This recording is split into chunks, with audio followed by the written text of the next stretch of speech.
اعوذ باللہ من الشیطان الرجیم بسم اللہ الرحمن الرحیم الحمد للہ رب العالمین ثم الصلاة والسلام سیدنا و نبینا و مولانا بالقاسم محمد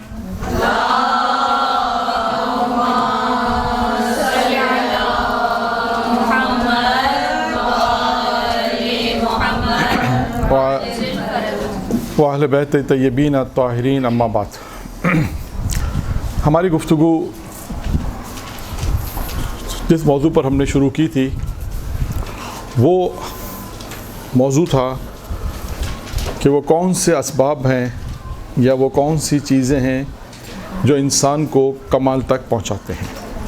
یہ اصل موضوع ہمارا تھا جو ہم نے اس دن آپ کے سامنے بیان کیا تھا، اور اس موضوع میں مختلف چیزیں، پہلے ہم نے مقدمہ بیان کیا، مقدمے کے بعد پھر یہ بیان کیا کہ انسان دنیا میں وہ کون سے کمالات ہیں جو حاصل کر سکتا ہے۔ دو چار مثالیں آپ کے سامنے اس کی پیش کی کہ انسان اگر کمالات حاصل کر سکتا ہے تو وہ یہ کمالات ہیں جو مثالیں آپ کے سامنے پیش کی گئیں۔ پھر اس کے بعد یہ پیش کیا گیا کہ وہ چیزیں کیا ہیں جو امیر المومنین کی ایک روایت آپ کے سامنے بیان کی۔ اب اس روایت کے بعد، کیونکہ اس روایت میں 6 چیزیں تھیں، 2 چیزیں بڑی تھیں، 2 چیزیں چھوٹی تھیں اور 2 چیزیں کیفیت والی تھیں۔ اس کے بعد ان 2 چیزوں کو ہم نے ذکر کیا جو بڑی تھیں۔ آج ان 2 چھوٹی چیزوں کا ذکر ہوگا، لیکن اس سے پہلے ایک اور موضوع ایسا تھا کہ جو ہم نے ضمنی طور پہ آپ کے سامنے ایک موضوع بیان کیا تھا، تو خیال کیا کہ وہ موضوع اگرچہ ضمنی طور پر آیا تھا، لیکن آج 1-2 دن میں ہم نے اس کی ان روایات کو دیکھا تو سوچا کہ اس موضوع کو بھی ہم بیان کریں، کیونکہ یہ بھی ہمارے معاشرے سے بہت زیادہ مربوط موضوع ہے۔ ایک روایت پیش کی تھی جناب آدم کی، جب اللہ نے جناب آدم کو خلق کیا اور اس کے بعد 3 نور بھیجے تھے انسانی شکل میں اور 3 سیاہ تھے، تو ان کی جو گفتگو تھی، ان گفتگو میں 3 چیزیں میں نے بیان کی تھیں۔ ایک چیز جس کا نام عقل تھا، دوسری چیز جس کا نام کیا تھا؟ حیا، اور تیسری چیز محبت تھی۔ اور ان کے تینوں کی اپوزٹ بھی پیش کی تھی۔ عقل کی اپوزٹ کیا تھی؟ غرور اور تکبر۔ حیا کی اپوزٹ کیا تھی؟ لالچ۔ اور محبت کی اپوزٹ کیا تھی؟ حسد۔ تو لہٰذا ان میں سے دیکھیں، دل کا ذکر تو قلب کا ذکر آئے گا آج انشاءاللہ۔ اصل موضوع وہی تھا، سوچا یہ تھا کہ کیونکہ قلب انسان کو اور زبان 2 چیزیں ایسی ہیں جو انسان کو 6 چیزیں تھیں، جن میں سے ان 2 چیزوں کا آج ذکر کرنا تھا کہ یہ 2 چیزیں وہ ہیں جو انسان کو کمال تک پہنچاتی ہیں۔ انشاءاللہ یہ موضوع آج کا تھا کہ وہ کون سی چیزیں یعنی جو دل کو مردہ کرتی ہیں۔ یہ ابھی نہیں آئے گا، یہ اس گفتگو کے بعد۔ تو ان 6 چیزوں میں سے جن چیزوں کو ہم نے اختیار کیا کہ جو ہمارے معاشرے سے مربوط ہیں، ان میں ایک چیز جو ہمیں بہت زیادہ نظر آتی ہے وہ ہے حیا۔ ایک ایسا موضوع ہے کہ یہ معاشرے میں بہت زیادہ مبتلا بھی مسئلہ ہے ایک تو، اور یہ معلوم نہیں ہو پاتا کہ مثال کے طور پر کہ حیا ہے کیا چیز۔ البتہ خود روایتوں میں آیا ہے، مختلف چیزیں آئی ہیں، انسان کہتے ہیں کہ حیا کرے، شرم کرے، تو لہٰذا اب مختلف چیزیں ہیں اس میں۔ تو کچھ آیات کی روشنی میں آیات کا حوالہ نہیں دوں گا، صرف آیات ہیں اس کی، صرف چیزیں میں لکھ کے لایا ہوں آپ کے سامنے کہ کن کن چیزوں میں انسان کو حیا کرنی پڑتی ہے، ایک بات۔ پھر اس کے بعد ایک حدیث بھی ہے امام حسن مجتبیٰ علیہ الصلوۃ والسلام کی،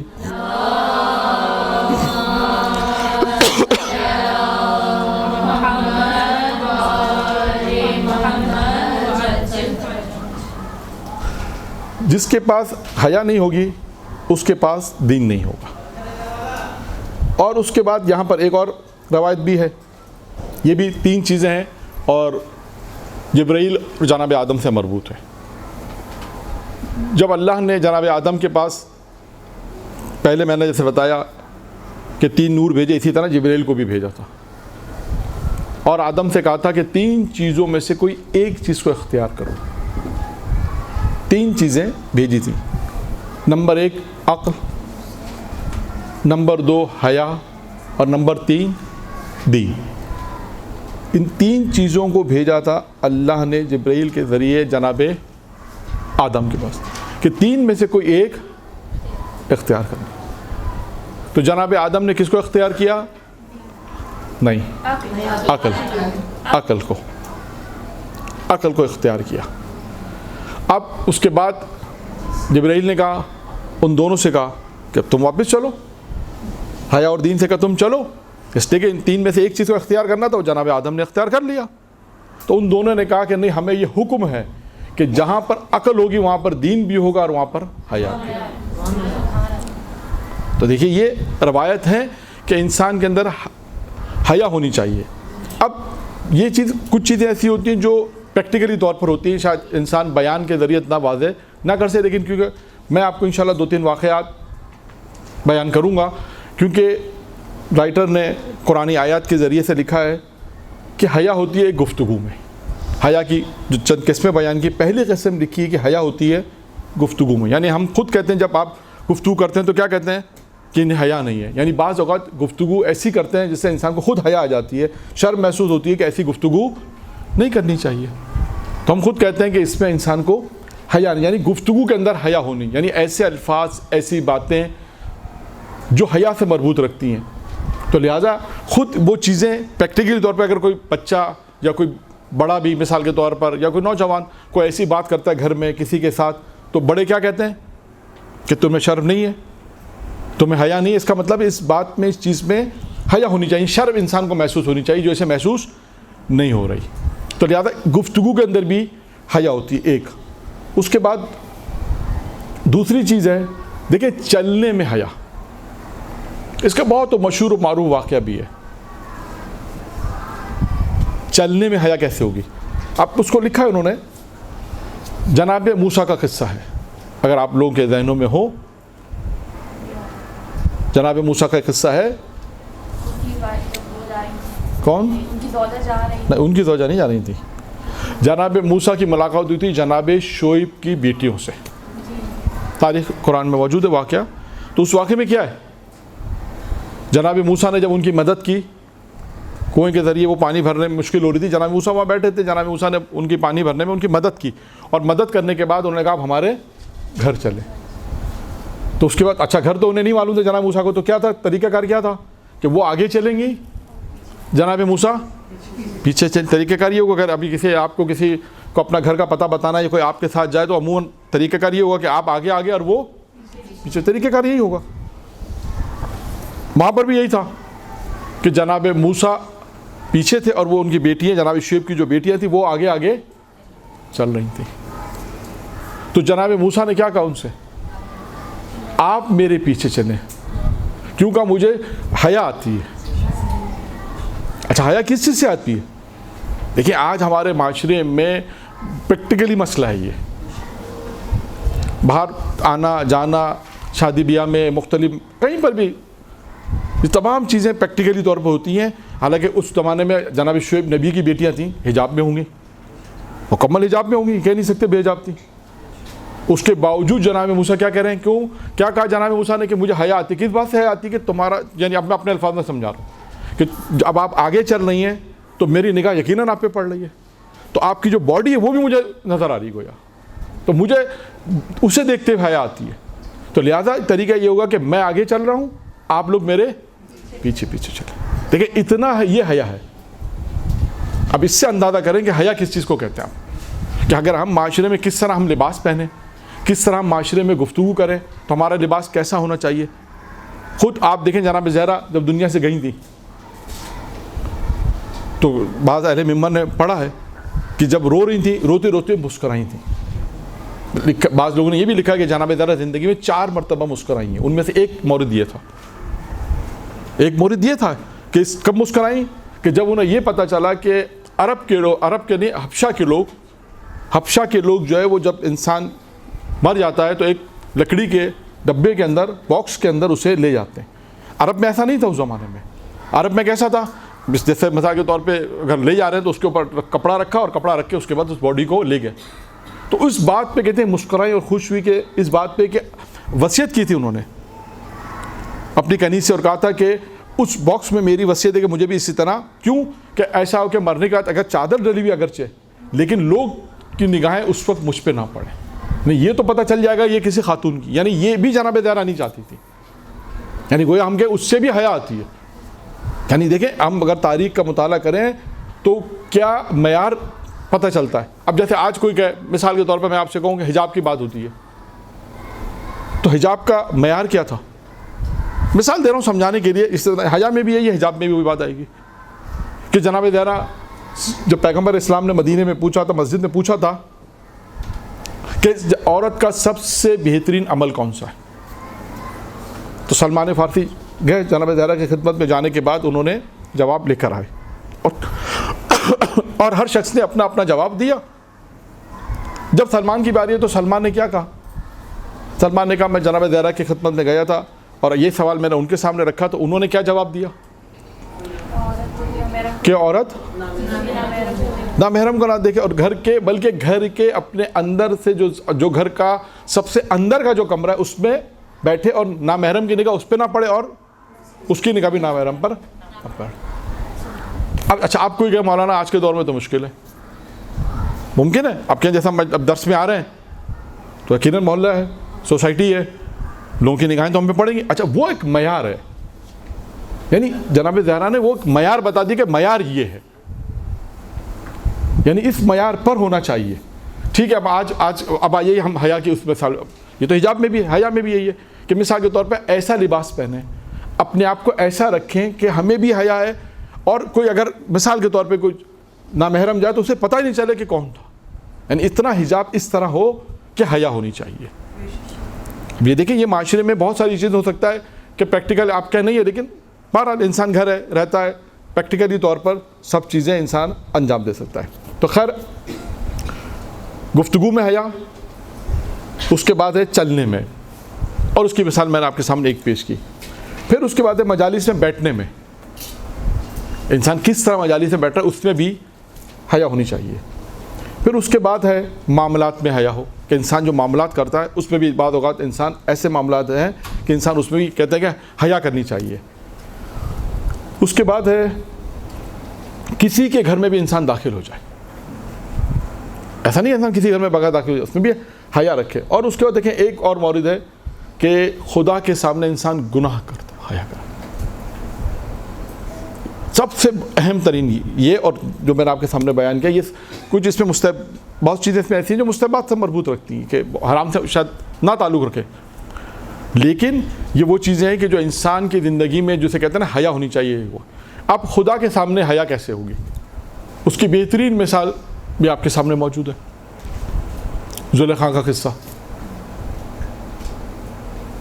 مشہور واقعہ ہے، قرآن نے بھی لکھا اور اس تاریخ نے بھی اس کو جو لکھا کس طرح لکھا کہ جب زلیخا جناب یوسف سے یہ چاہا کہ اگر فعل حرام انجام دے تو اس نے ایک مکنا اپنا اس بت پہ ڈال دیا.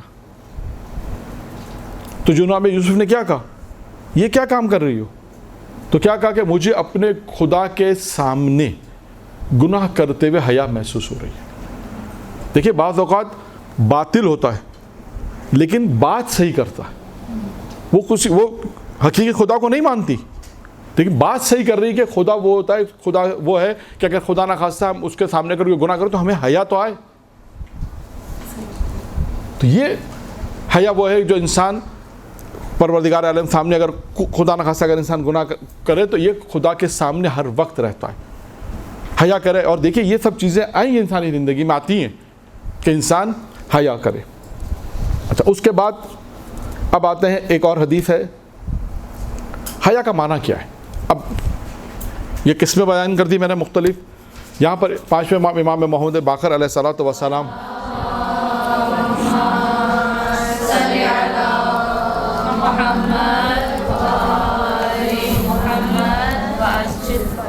پیغمبر اسلام کی حدیث پانچویں امام فرماتے ہیں کہ پیغمبر نے جب سوال کیا حیا کا معنی بیان کیا تو کس طرح بیان کیا، اور پیغمبر نے کہا کہ خدا صحیح طرح پروردگار کے سامنے صحیح طرح حیا کرو. اب پوچھا سوال کہ صحیح طرح حیا کیسے ہوتی ہے. اللہ کے رسول پوچھا کہ صحیح طریقے سے حیا, صحیح معنوں میں جسے ہم کہتے ہیں کہ صحیح معنوں میں حیا کیا ہے. اب پیغمبر اسلام نے دیکھیے صحیح معنوں میں حیا کی جو تعریف بیان کی, اس میں کن چیزوں کو بیان کیا, اور وہ چیزیں کون کون سی ہیں کہ جو انسان اپنی زندگی میں حیا کرے. نمبر 1, پیغمبر اسلام نے کیا کہا؟ سب سے پہلی چیز, اگر انسان صحیح معنوں میں حیا کرنا چاہتا ہے تو سب سے پہلی چیز ہے کہ وہ اپنی موت کو یاد رکھے. اور یہ پریکٹیکلی ہے. خدا نہ خواستہ اگر کوئی گناہ کرنا چاہتا ہے, اگر اس کے سامنے حیا ہے, خدا کا خوف ہے, موت سامنے ہے, تو فوراً وہ گناہ نہیں کرے گا کہ ہاں مجھے خدا کو جواب دینا ہے. یعنی ایک لمحے کے لیے بھی اگر خدا یاد آ جائے, کتنے ایسے واقعات ہیں تاریخ میں کہ جسے امکان ہوا کہ وہ گناہ کا کام انجام دے, جیسے اسے خدا کا خیال آیا, موت کا خیال آیا, اسے فوراً اپنے آپ کو چھوڑ دیتے ہیں. واقعات تاریخ میں بہت سے. تو انسان دیکھیں موت کو ہر وقت اپنے سامنے رکھے تو انسان صحیح معنوں میں یہ حیا کا مفہوم ہوگا. اب یہاں پر میں جناب لقمان کی وہ روایت بھی بیان کروں کہ جناب لقمان نے اپنے بیٹے کو وصیتیں کی. بہت ساری وصیتیں آپ نے سنی ہوں گی. 4 وصیتیں ہیں. ان 4 وصیتوں میں سے 2 وصیت وہ ہے کہ جناب لقمان نے کہا 2 چیزیں ایسی جو تمہیں یاد رکھنا ہے, 2 چیزیں ایسی ہیں جو تمہیں یاد رکھنی, اور 2 چیزیں ایسی ہیں جو تمہیں بھول جانا ہے. اب آپ سوچیے, ہمیشہ یہ یاد کرایا جاتا ہے کہ اسے یاد کرو, اور یہ کون سی چیز ہے جو کہ بھول جاؤ. یعنی اس کا مطلب ہے کوئی چیز ایسی بھی ہے جسے انسان کو بھولنا بھی ہے. سوال یہ کہ وہ کون سی چیز ہے کہ جسے یہ کہا جا رہا ہے کہ اسے بھول جاؤ. ورنہ آپ, میرا خیال ہے شاید نہیں معلوم پہلے آپ کو کسی نے یہ یاد کرایا ہوگا یا نہیں بتایا ہوگا. ہمیشہ یہی کہا ہوگا کہ یاد کریں, ہمیشہ کہا ہوگا یہ چیزوں کو یاد کریں, حفظ کریں, ذہن نشین کریں. لیکن میں آپ کو جو چیز بتا رہا ہوں وہ کیا بتا رہا ہوں؟ بھول جائیں. 2 چیزوں کو یاد کرانا ہے اور 2 چیزوں کو بھولنا ہے. وہ کون سی 2 چیزیں ہیں؟ کیونکہ دیکھیں موت کا ذکر ہے, اس لیے اس روایت کو میں بیان کر رہا ہوں کہ پہلی چیز حیا کا پہلا مفہوم ہے کہ انسان اپنی موت کو اپنے سامنے رکھے, اپنی موت کو یاد رکھے. پھر انشاءاللہ موقع ملے گا تو بنی اسرائیل کا قصہ سے مراد ہے کہ 14 صفتیں تھیں ان لوگوں میں, بنی اسرائیل کے 14 صفتیں تھیں. ایک شخص یا نبی خدا, مجھے قصہ یاد نہیں ہے لیکن میں مفہوماً آپ کو بیان کر رہا ہوں, کہ جب ایک شخص یا نبی اس علاقے میں آیا تو اس نے دیکھا نہ یہاں بادشاہ ہے, نہ یہاں وزیر ہے, نہ یہاں کوئی فیصلہ کرنے والا ہے, یا لوگ آرام سے اپنی زندگی بسر کر رہے ہیں. تو پوچھا کہ آپ کے جھگڑا نہیں ہوتا؟ کہا نہیں ہوتا. کہا آپ لوگ آپس میں نہیں لڑتے؟ کہا نہیں لڑتے ہم لوگ. کہا کوئی فیصلہ کرانے والا نہیں ہے؟ کہا ہم لڑتے ہی نہیں جو فیصلہ ہو. بھائی فیصلہ کب ہوگا؟ جب لڑائی ہوگی. جھگڑا ہوگا. جب جھگڑا نہیں ہے تو فیصلہ کرنے والا نہیں ہے. پھر اس سے پوچھا کہ آپ کے علاقے میں آپ لوگوں میں کیا خصوصیت ہے؟ اس نے 14 خصوصیت اپنی اس آبادی کی بیان کی, جس میں سے پہلی کیا بیان کی؟ پہلی یہ بیان کی کہ ہم نے اپنی زندگی میں اور اپنے گھروں میں اپنی قبر کھود کے رکھی ہے. ہم نے اپنے گھروں میں اپنی قبر کھود کے رکھی ہے. کہا کہ جب ہم گھر سے نکلتے ہیں تو ہم اپنی قبر کو دیکھتے ہیں پہلے, کہ دیکھو گھر سے باہر جا رہے ہو, کوئی کام ایسا مت کرنا, آنا تمہیں اسی قبر میں. کہ جب گھر میں واپس آتے ہیں تو پہلے قبر کو دیکھتے ہیں کہ دیکھو گھر کے اندر جا رہے ہو, کوئی کام ایسا مت کرنا, جانا تمہیں اسی قبر میں ہی ہے. اچھا ممکن آپ کے مولانا ہم تو فلیٹوں میں نہیں کر سکتے, فلیٹ بھی کھود دے جائیں گے, نیچے بھی دوسرا فلیٹ میں رہتا ہے وہ پھنس جائے. یہ ہمارے لیے تو ممکن نہیں ہے, لیکن یہ بالآخر تعبیرات ہے. وہ لوگ جو لوگ ہم کف کے گھروں میں, جیسے ہم کف کہتے ہیں گراؤنڈ فلور, شاید ممکن ہے ان کے لیے, شاید پھر بھی آسان ہے. لیکن جو فلیٹوں میں رہتے ہیں وہ کہیں گے, کیوں فلیٹ کے لیے تو کہا جاتا ہے کہ نہ زمین اپنی ہے نہ چھت اپنی ہے, آسمان تو ہے ہی نہیں, نہ زمین اپنی ہے نہ چھت اپنی ہے.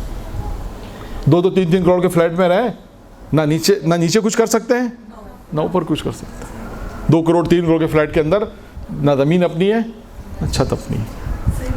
تو آپ بتائیے کہ اب ظاہر ہے جو فلیٹ میں رہتا ہے اس کے, لیکن تصور دلانا ہے کہ 14 صفت میں سے ایک صفت یہ انسان کی زندگی کی بہترین زندگی گزارنے کی, کہ وہ اپنی موت کو یاد رکھتے ہیں. یعنی آتے جاتے کس کو دیکھ رہے ہیں؟ قبر کو دیکھ رہے ہیں. اب آپ خود اپنی زندگی میں یہ دیکھیے گا پریکٹیکلی طور پہ بھی, کیونکہ بار بار اس لیے لفظ پریکٹیکل استعمال کر رہا ہوں کہ کیونکہ بہت سی چیزیں ائمہ معصوم کی زندگی میں جو انہوں نے بیانات دیے پریکٹیکل کے لیے, کہ انسان جب پریکٹیکل میں آتا ہے تو اسے اس وقت سمجھ میں آتا ہے کہ ہاں جو چیز پڑھی تھی, جو چیز سنی تھی, اب اس کا پریکٹیکل ہے.